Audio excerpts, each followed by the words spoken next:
The security alert came through during Natasha's 10th birthday party. 3 words on Taiho's phone: situation at gate.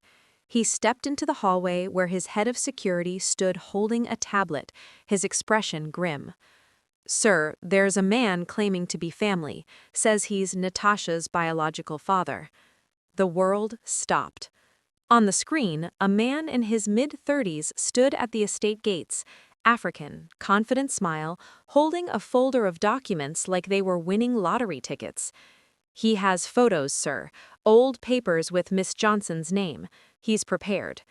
Taiho had faced rivals, prosecutors, and assassins, but he'd never faced this, someone who could threaten everything with nothing but DNA.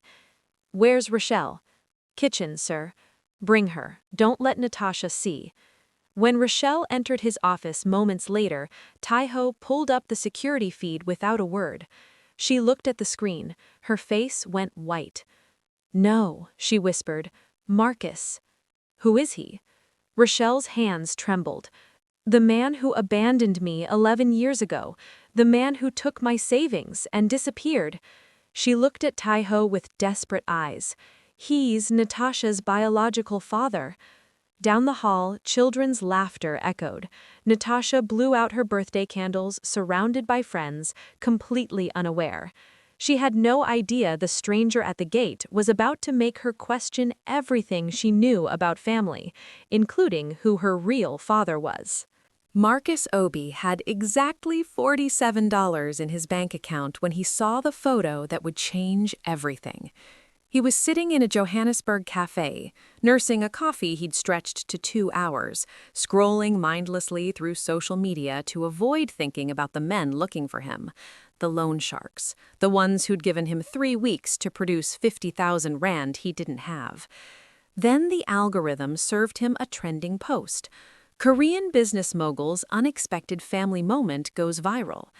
The image showed a stern-looking Asian man in an expensive suit, and draped across his shoulders, laughing, fearless, beautiful, was a young black girl. But it was the woman standing beside them that made Marcus's coffee cup freeze halfway to his lips. Rachelle. Older, more polished, but unmistakably her. And if that girl was around 10 years old, Marcus did the math quickly.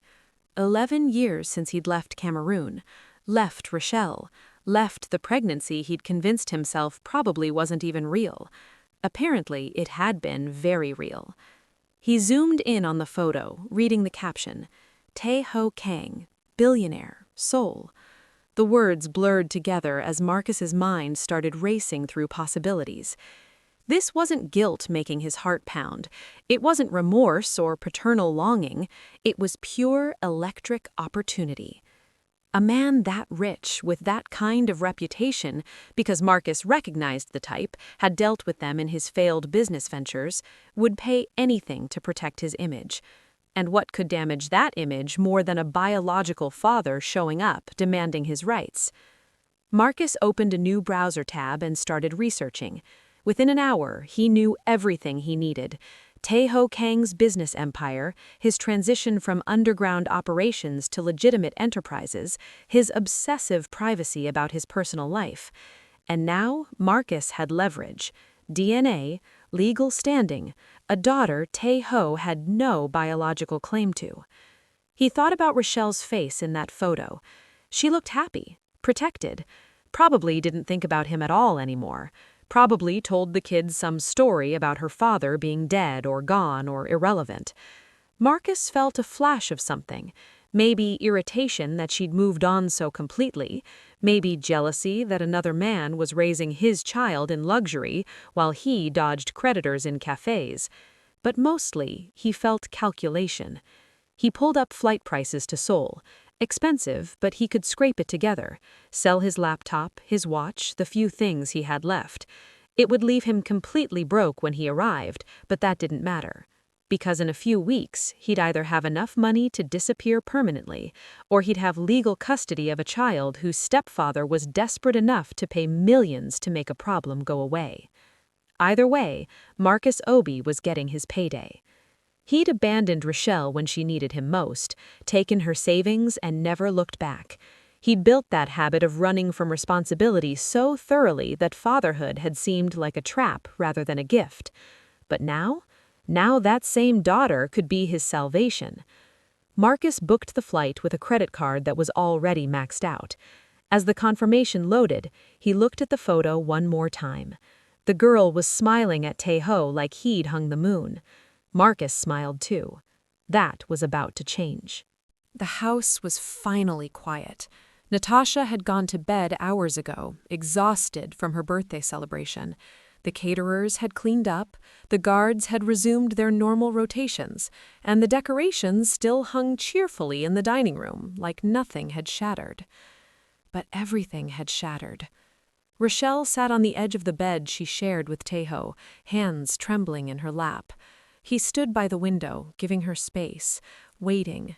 He'd learned over the years when to push and when to simply be present. His name is Marcus Obi. Her voice came out rough, like she was dragging the words from somewhere deep and buried. We met in Yaoundé. I was 23, working at my uncle's restaurant. He was everything I thought I wanted. Tae-ho turned slightly, his face unreadable in the dim light. He had plans, big plans. He was going to start an import business, bring European goods to Cameroon, make us both rich. Rachelle laughed bitterly. I believed every word. When he said he loved me, I believed that too. She could still remember Marcus's smile, the way he'd made her feel chosen, special, like her life was finally beginning. When I got pregnant, he seemed happy at first, talked about marriage, about the family we'd build. For 3 weeks, I thought... She stopped, swallowing hard. Then I came home one day and he was gone. My savings, everything I'd put aside for the baby, gone. Just a note saying he wasn't ready to be trapped. Tae-ho's jaw tightened, but he didn't speak. I looked for him, called everyone we knew. His friends said he'd gone to South Africa, but no one had details. After 2 months, I stopped searching, had to focus on surviving. Rachelle wrapped her arms around herself. Being a single mother in my community, the judgment, the whispers. My family helped, but barely. I couldn't find work, couldn't afford anything. That's when I decided to leave. Sold everything, got the visa, came here with Natasha strapped to my chest and $50 in my pocket. You never told me his name. Tae-ho's voice was quiet, controlled. In 10 years. Because he didn't matter. He was a ghost, a mistake I'd erased. Rachelle looked up at him, tears streaming down her face. You're her father, Tae-ho. You've been her father since she was 10 months old. Biology doesn't change that. Tae-ho crossed the room and knelt in front of her, taking her hands in his. I know that. Natasha knows that. But what if she doesn't? What if Marcus... What if he what? Shows her pictures? Tells her stories? Tae-ho's grip tightened. Rachelle, I've held that girl through nightmares, taught her to read, walked her through her first day of school.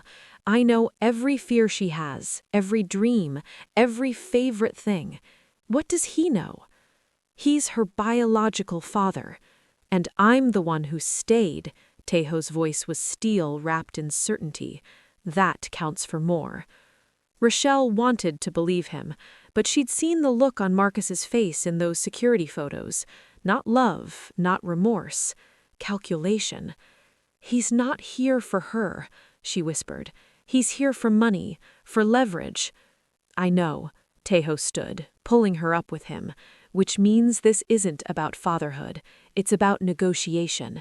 And Rachelle, his expression went cold in the way that once terrified her and now brought strange comfort. Nobody negotiates with my family. Marcus arrived at the Kang estate in a suit he'd borrowed from a contact in Seoul's African expatriate community. Italian cut, good fabric, expensive enough to suggest he wasn't desperate, even though his wallet held exactly $18. The mansion was more impressive in person. Guards at every entrance, cameras tracking his movements, marble and steel announcing wealth in a language that needed no translation.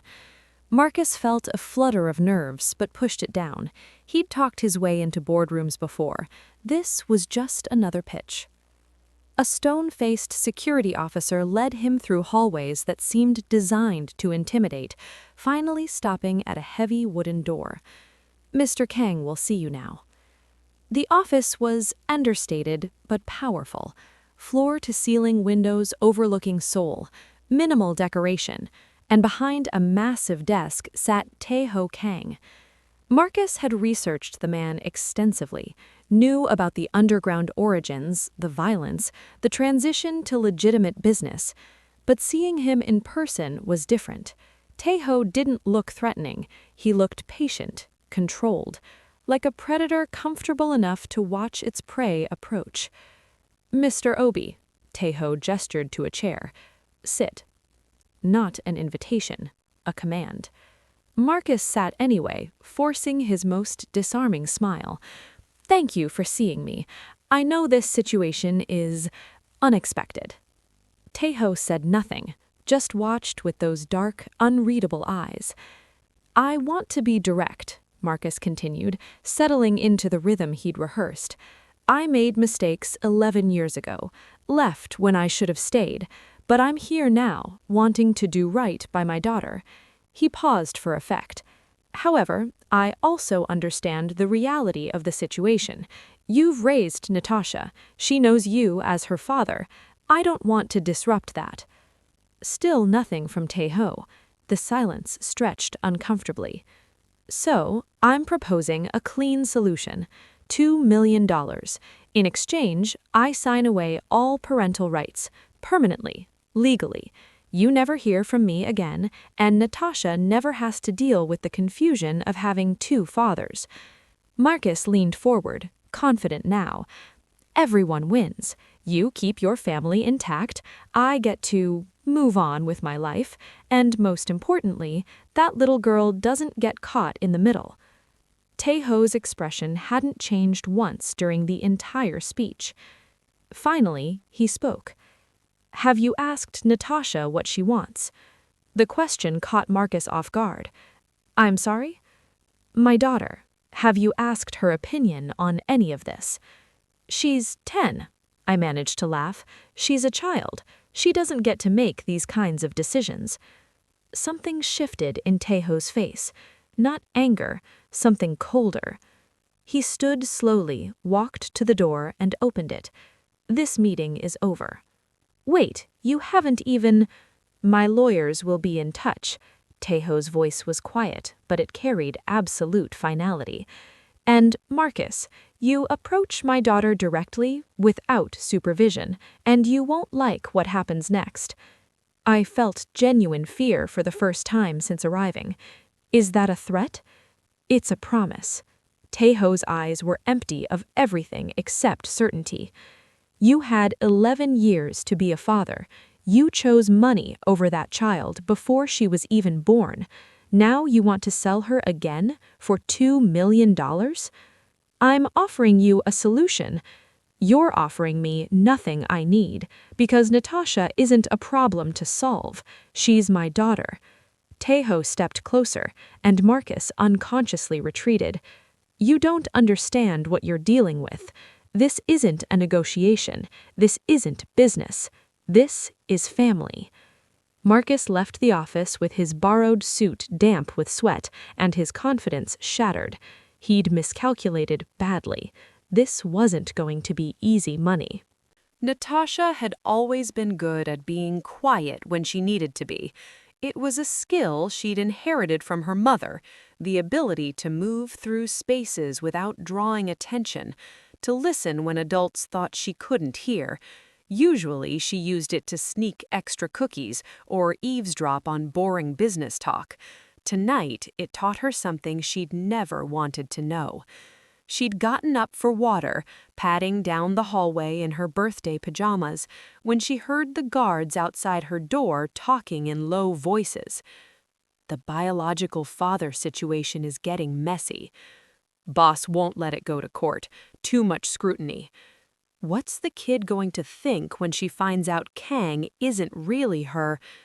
Natasha's water glass slipped from her hand. It didn't break, thick carpet, but the sound was enough. The guards went silent immediately. She ran back to her room, dove under the covers, and lay there with her heart hammering. Biological father. Kang isn't really her. The pieces clicked together with horrible clarity. The strange man at the gate, her mother's red eyes at breakfast, her father's unusual tension, the whispered conversations that stopped when she entered rooms. Someone else claimed to be her father. The next morning, Natasha found her mother in the kitchen and asked the question directly. "Mom, who was the man at the gate yesterday?" Rachelle's coffee cup stopped halfway to her lips. "Sweetheart, it's nothing you need to worry about. Is he my real dad?"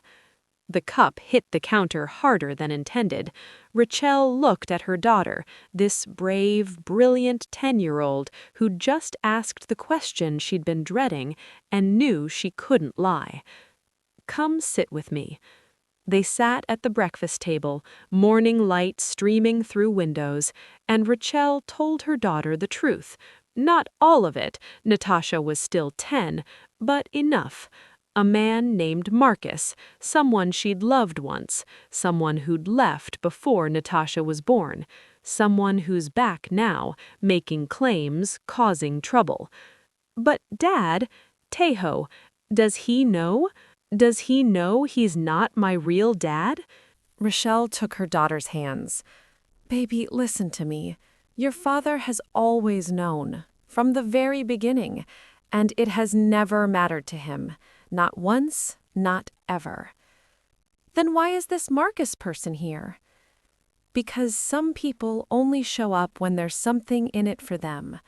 Rachelle's voice hardened. "Your father, Taeho, he showed up when I had nothing, when we had nothing. He stayed. He chose us. That's what makes someone a parent." Natasha nodded slowly, processing. "Marcus sounds like a bad person for leaving you. He made bad choices. Then I don't want to meet him." Natasha's jaw set with a stubbornness Rachelle recognized.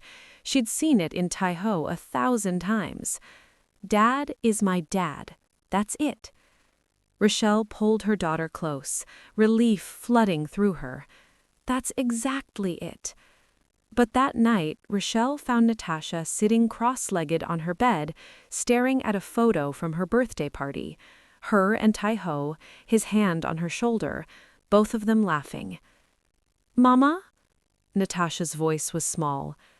"Do I look like him, Marcus?" Rachelle's heart cracked. "I don't know, baby. I haven't seen him in 11 years. Do I look like Dad?" "No," Rachelle admitted quietly. Natasha traced Taeho's face in the photograph. "But I act like him sometimes. You say that." "You do. You're brave like him, stubborn like him." "Then maybe that matters more than looking alike." Natasha set the photo down carefully. "Right?" "Right," Rachelle whispered. But she saw the confusion in her daughter's eyes and knew the seeds of doubt had been planted despite everything. Taeho noticed the change immediately. It started small. Natasha didn't run to greet him when he came home from meetings anymore. She'd look up from her homework, offer a polite smile, then return to her books. No excited chatter about her day. No requests to sit in his office while he worked. At dinner, she was quiet. Answered questions but didn't volunteer stories. The easy comfort they'd built over 10 years felt suddenly fragile, like glass that had developed invisible cracks. "How was school?" he'd ask. "Fine." "What did you learn?" "Math, history, stuff." Where there used to be light, there was now careful distance. Taeho had faced down armed rivals without flinching, had built an empire through calculated moves and unwavering confidence. but watching his daughter pull away, centimeter by centimeter, unmade him in ways violence never could. He caught her watching him sometimes, studying him like she was trying to solve a puzzle. Her eyes would drift to the guards stationed outside, to the secure phone he carried, to the way people deferred to him with barely concealed fear. She was seeing him differently now, not as dad, as Tae-ho Kang, the man the world knew. One evening, he found her in the library, supposedly reading, but the book hadn't moved in 20 minutes. Natasha. She looked up, and for a moment, he saw something in her eyes that gutted him. Uncertainty, like she was looking at a stranger. "Can I ask you something?" Her voice was careful. "Always. Why do we have so many guards?" Tae-ho sat down across from her. "Because I've made enemies, people who might want to hurt our family." "Because of your business?" "Yes." "The business you did before? The one people talk about?" She wasn't accusing, just asking, but each question felt like a small blade. "Yes." Natasha nodded slowly. "Would I have needed guards if Marcus had stayed, if we'd lived in Cameroon?" There it was, the real question underneath all the others. "I don't know," Tae-ho answered honestly, "but you'd have lived differently. Whether better or worse, I can't say. Normal, though, right? Like other kids?" Tae-ho felt something close in his chest. Probably more normal than this. Natasha looked back at her book, and the conversation ended, but the damage was done. Rachelle found him that night standing outside Natasha's room, just watching their daughter sleep like he used to when she was a baby. "She's pulling away," he said quietly. "I know. I don't know how to fight this." His voice was raw. "I can't intimidate biology, can't negotiate with blood, can't eliminate doubt with strategy." Rachelle took his hand. "She's 10 and confused. She just learned the man she thought was her father isn't genetically hers, and there's a stranger claiming he is. Give her time." What if time makes it worse? What if the more she thinks about it, the more she realizes? Realizes what? That you've loved her every day of her life? That you've protected her, taught her, been there for every moment? Rachelle's grip tightened. "Tae-ho, you're her father. That doesn't change because she's asking questions." But across the city, Marcus's lawyer was drafting formal custody petitions, and in her room, Natasha stared at the ceiling, wondering what her life might have been like if the man who shared her DNA had been the one who stayed. The distance between them grew wider with each passing day, and Tae-ho, who had never felt powerless, didn't know how to close it. The story broke on a Tuesday morning. Rachelle was making breakfast when her phone exploded with notifications. Messages from people she hadn't spoken to in years, links, screenshots. Her hands started shaking before she even opened the first one. The headline read, "Abandoned father seeks reunion with daughter living under crime lord's roof." The article had everything. Photos of Marcus looking earnest and wounded. Photos of Tae-ho from his darker years, being escorted by police, leaving courtrooms, standing with men whose reputations needed no explanation. A tearful interview where Marcus talked about mistakes made in youth and just wanting to know my daughter is safe. He played the victim perfectly. "I was young and scared when Rachelle got pregnant," Marcus told the camera, his voice breaking at exactly the right moments. "I ran. I'm not proud of it, but I've spent 11 years trying to find them, trying to make amends. And now I discover my daughter is living in a world of violence and danger. As a father, how can I not act?" The interviewer leaned in sympathetically. "You're concerned for her safety?" "I'm terrified. Tae-ho Kang has a documented history.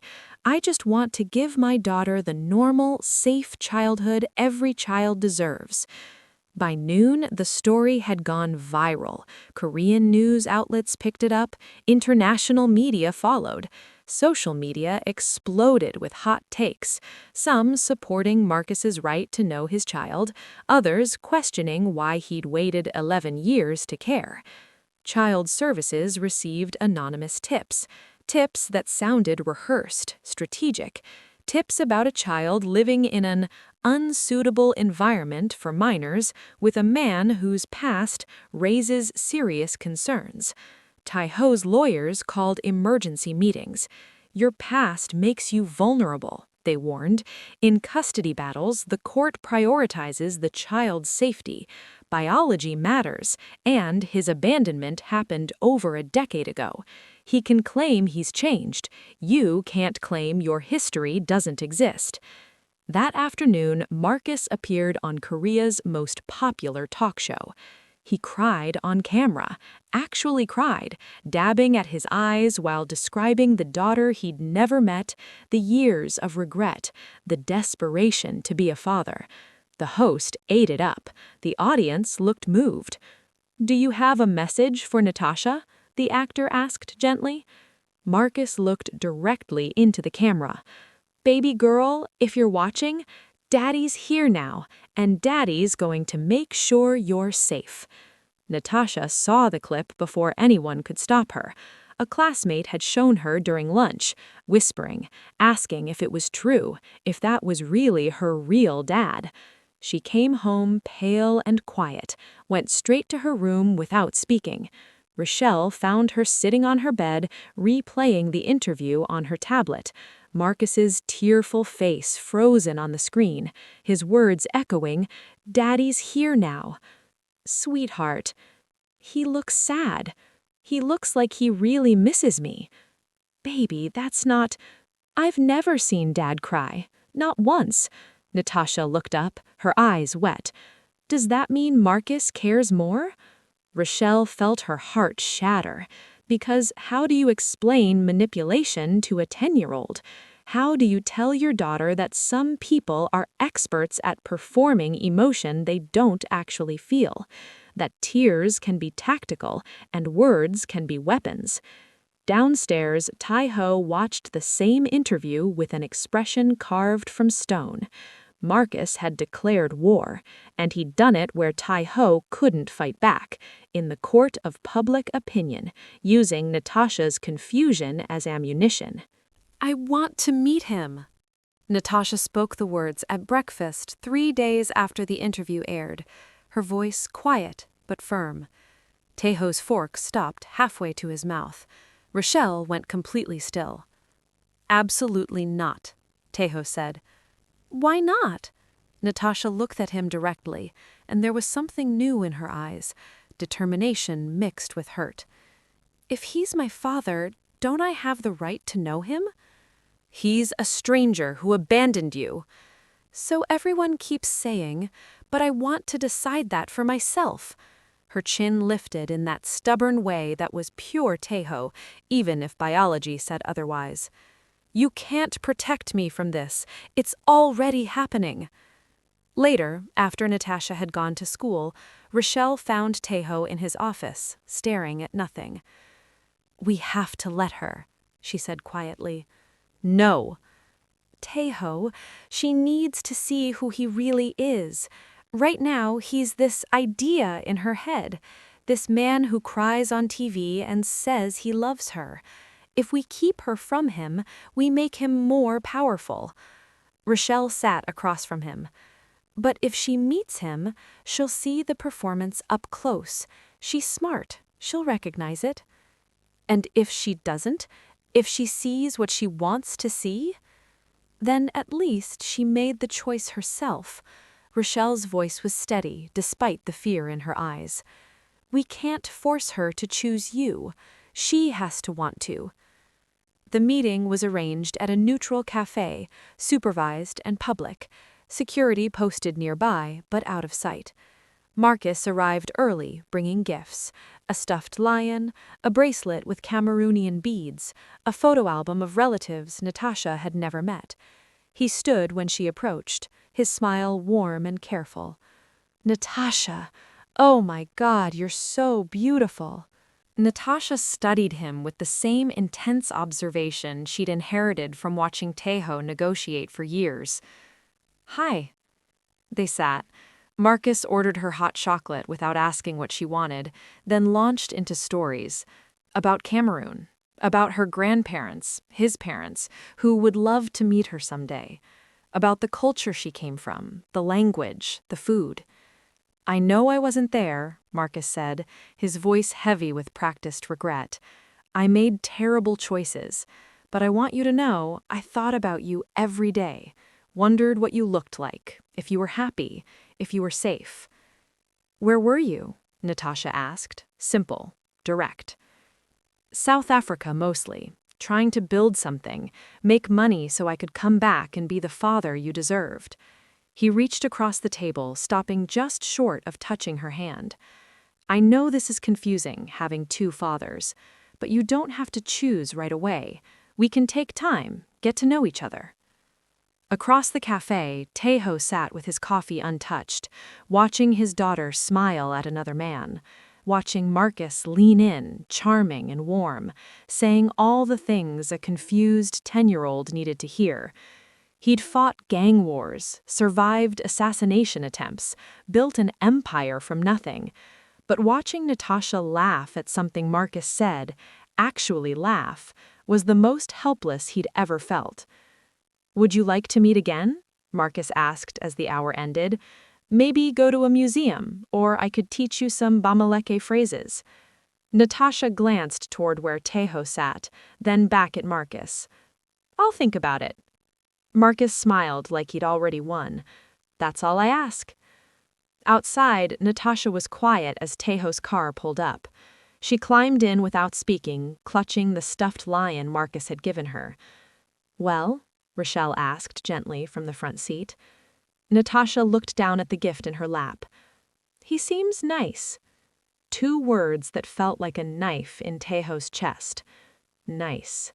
Taeho's investigator delivered the report at midnight, apologizing for the hour but knowing his boss would want it immediately. "You were right to dig deeper, sir." The file was thick. Financial records, intercepted communications, witness statements from Johannesburg. Taeho read through it with the methodical focus he'd honed over decades, his expression growing colder with each page. Marcus Obi wasn't just broke. He was drowning. Failed businesses stretching back years, a restaurant in Cape Town that folded after 8 months, an import venture that collapsed under debt, a consulting firm that was really just Marcus convincing desperate people to invest in schemes that never materialized. And the debts. 50,000 rand to a loan shark named Bengu, a man whose collection methods made Taeho's old crew look gentle.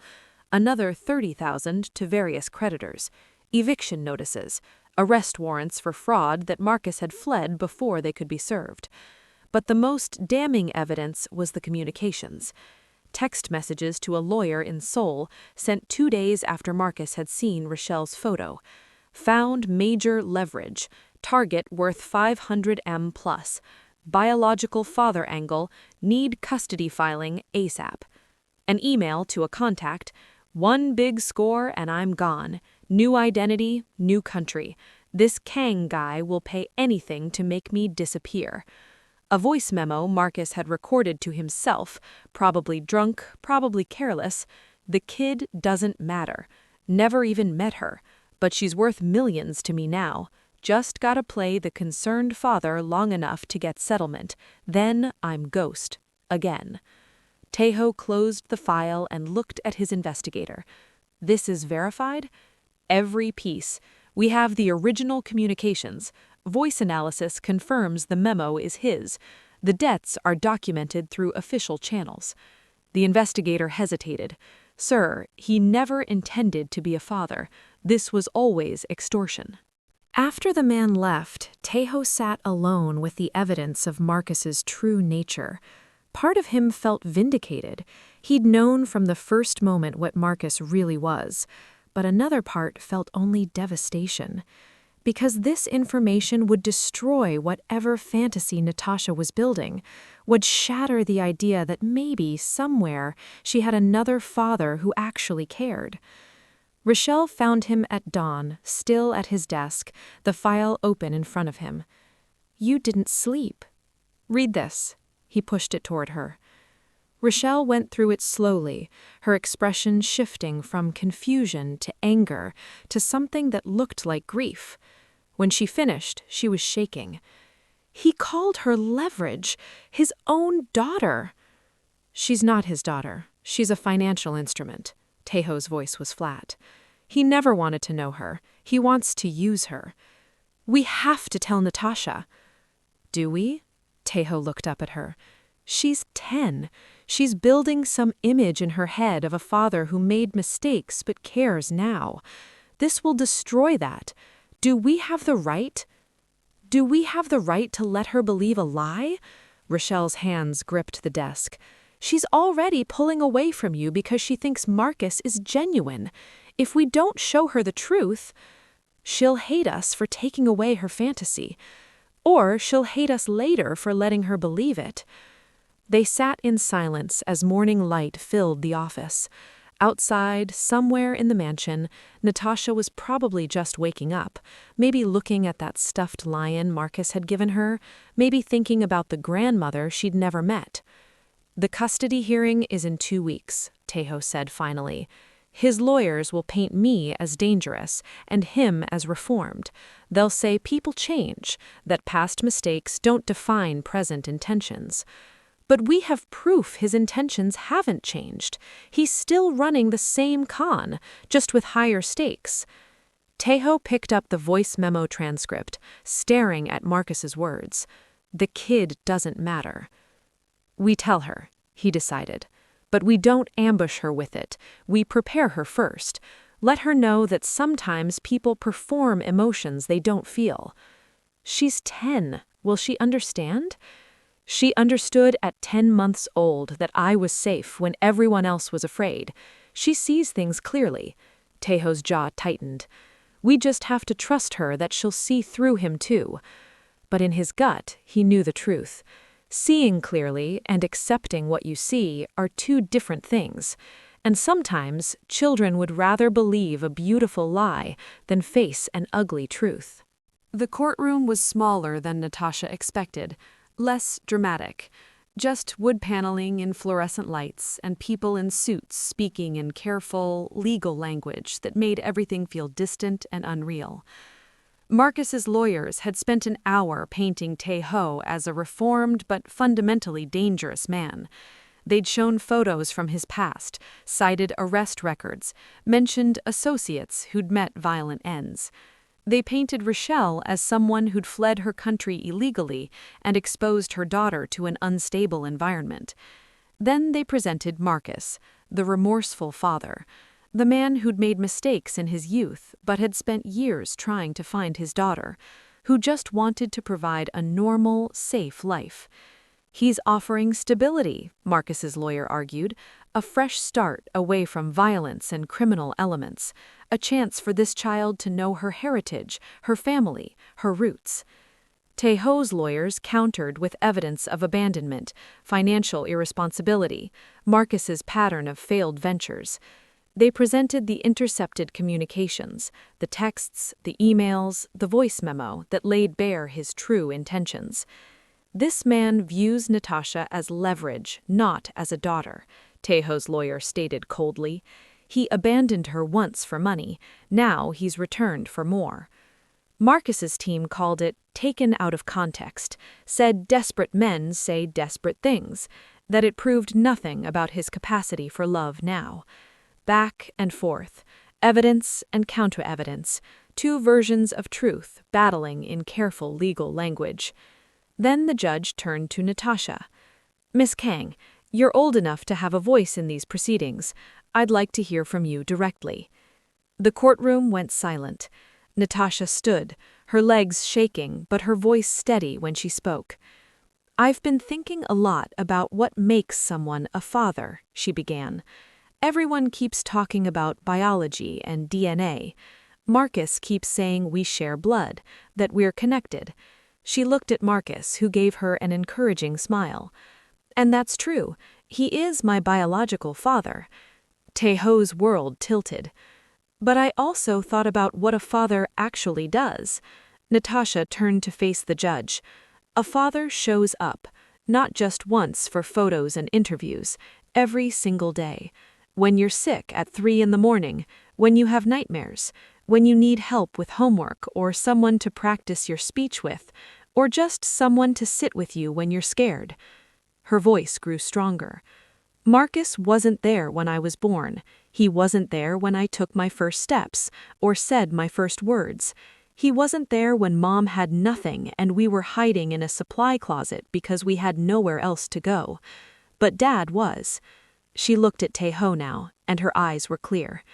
Taeho Kang has been there for every single moment since I was 10 months old. He taught me to read. He protected us when people tried to hurt us. He chose us when he didn't have to. Marcus shifted uncomfortably in his seat. I saw the evidence. The messages where Marcus called me leverage, where he said I didn't matter except for money. Natasha's voice didn't waver. And I thought about the interview where he cried on TV and how I'd never seen Dad cry. At first, I thought maybe that meant Marcus cared more, but then I realized Dad doesn't perform his feelings for cameras. He just shows them through his actions, every single day. She turned back to the judge. Blood doesn't make you a parent. Showing up does. And I choose the father who's been showing up since I was a baby. I choose the man who chose me first. Natasha's voice was absolutely certain. I choose Dad. The judge's ruling came swiftly. Given the evidence of Mr. Obi's true intentions, his documented pattern of abandonment, and, most importantly, the child's clear preference and well-being, custody remains with Mr. Kang. Mr. Obi's petition is denied. Marcus stood, started to protest, but his lawyer pulled him back. Outside the courthouse, Marcus tried one last time. He approached Natasha with practiced tears in his eyes. Baby girl, I know you don't understand now, but I understand perfectly. Natasha's voice was cold in a way that was pure Taeho. You left Mom when she needed you. You took her money. You disappeared for 11 years, and you only came back when you thought I was worth something. She stepped closer to Taeho, who put his hand on her shoulder. You're not my father. You're just the man who happened to be there when I was conceived. That's all you'll ever be. She walked away without looking back.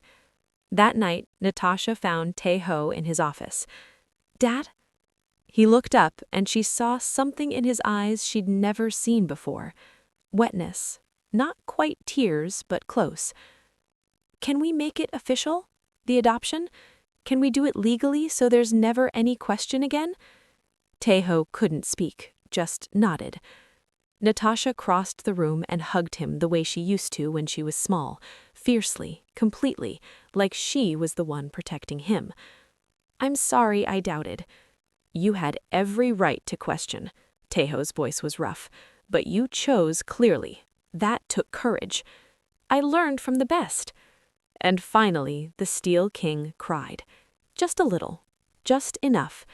Because sometimes the greatest victories aren't won with power or strategy.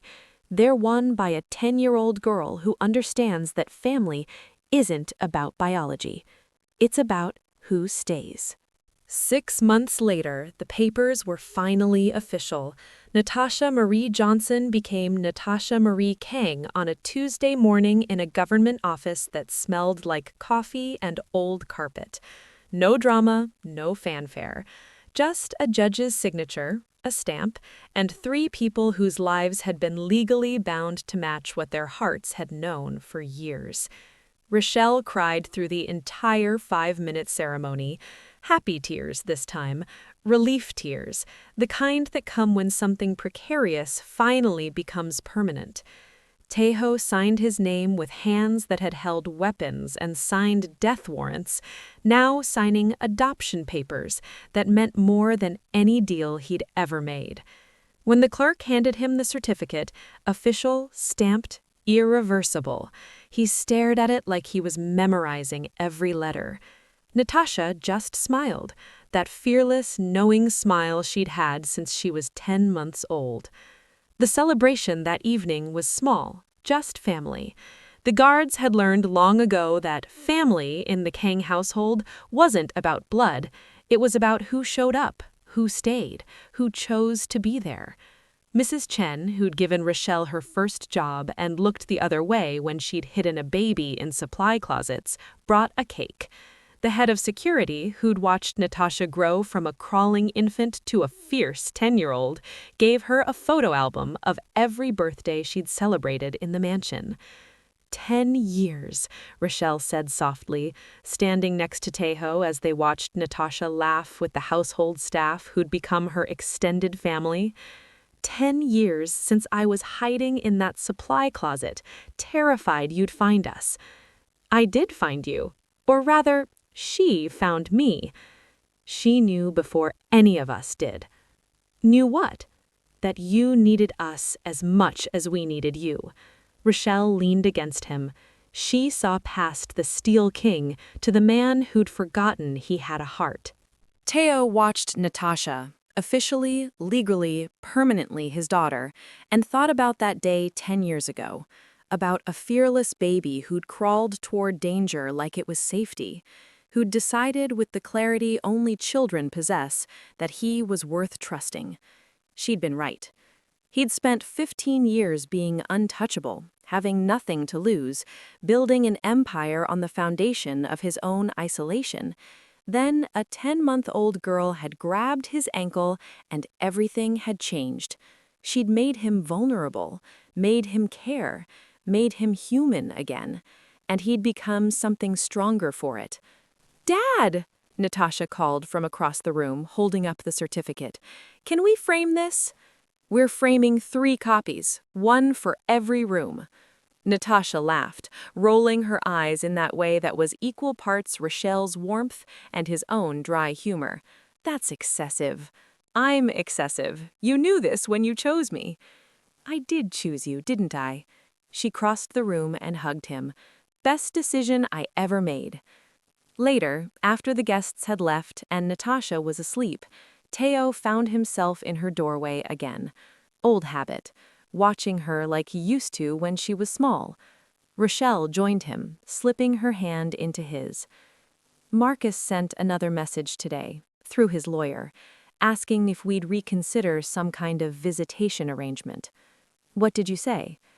"I said no, that Natasha made her choice and we're respecting it." Rachelle paused. "Was that wrong?" "No." Taeho's voice was certain. "He had his chance. He chose money, we chose her. That's the difference." On Natasha's nightstand, the stuffed lion Marcus had given her sat untouched in a corner, while the worn book Taeho read to her every night for years lay open and dog-eared. Some gifts are just objects. Others are 10 years of showing up. "She was right, you know," Rachelle whispered. "In the courtroom. Blood doesn't make you a parent. Love does. Presence does. Choosing to stay when leaving would be easier, that's what makes you a father." Taeho looked at the certificate in his hand, proof that what his heart had known for a decade was now legally, officially, permanently true. "I used to think family was weakness," he admitted, "that caring made you vulnerable. And now? Now I know it's the only thing that makes you strong." In her sleep, Natasha smiled, safe and certain in the home built not by blood, but by choice. By a mother brave enough to hide in supply closets, by a baby fearless enough to crawl toward danger, and by a man who learned that the greatest power isn't in being untouchable, it's in being loved. You know what gets me about this story? It's that Marcus probably still thinks he's the victim. He probably tells himself Taeho bought the judge, or Rachelle poisoned Natasha against him, or that money won like it always does. Because people like Marcus can never accept the simplest truth, that a 10-year-old girl looked at both of them and chose the one who actually showed up. That's what makes this story hit different. This wasn't about wealth versus poverty or biology versus adoption or even good versus evil. This was about presence, about the quiet, unglamorous work of being there, day after day, year after year, when nobody's watching and there are no cameras to perform for. Tae-ho Kang had everything working against him: a violent past, a dangerous reputation, no biological connection to Natasha. But he had the one thing Marcus never did. He stayed. When it was hard, when it was inconvenient, when a crying baby disrupted his empire and made him vulnerable in ways bullets never could. And Natasha? That little girl saw what adults spend lifetimes missing, that real love isn't loud. It doesn't cry on talk shows or show up with gifts after 11 years of silence. Real love is boring. It's bedtime stories and homework help and being there at 3 in the morning when nightmares hit. So here's my question for you. If you were Natasha, what would you have chosen? Would you have picked biology, the connection of blood, the appeal of normal, the father who said all the right things in that cafe? Or would you have picked history, 10 years of protection, the man who held you through every storm, the father who earned it? And here's the harder question. If you were in Taeho's position, would you have had the courage to let Natasha make that choice, knowing she might not choose you, knowing that love sometimes means risking everything and trusting that it's enough? Because that's real strength right there. Not the steel king who intimidated rivals, the father who stood in a courtroom and let his 10-year-old daughter decide his fate. Some of you might think Marcus deserved a second chance, that people change, that past mistakes shouldn't define you forever. And maybe you're right. Maybe in another story, Marcus came back genuinely reformed, truly sorry, actually ready to be a father. But this isn't that story, because Marcus's own words, "the kid doesn't matter," proved he hadn't changed at all. He was running the same con, just with higher stakes. Drop your thoughts in the comments. Do you think Natasha made the right choice? Should Taeho have shown her the evidence earlier? Or was Rachelle right to let her see Marcus for herself first? And would you have been brave enough at 10 years old to choose the harder truth over the prettier lie? If this story reminded you that family is built, not born, that the people who show up are more important than the people who share your DNA, hit that subscribe button, because I'm here every week with stories that challenge what we think we know about love, loyalty, and what it really means to be family.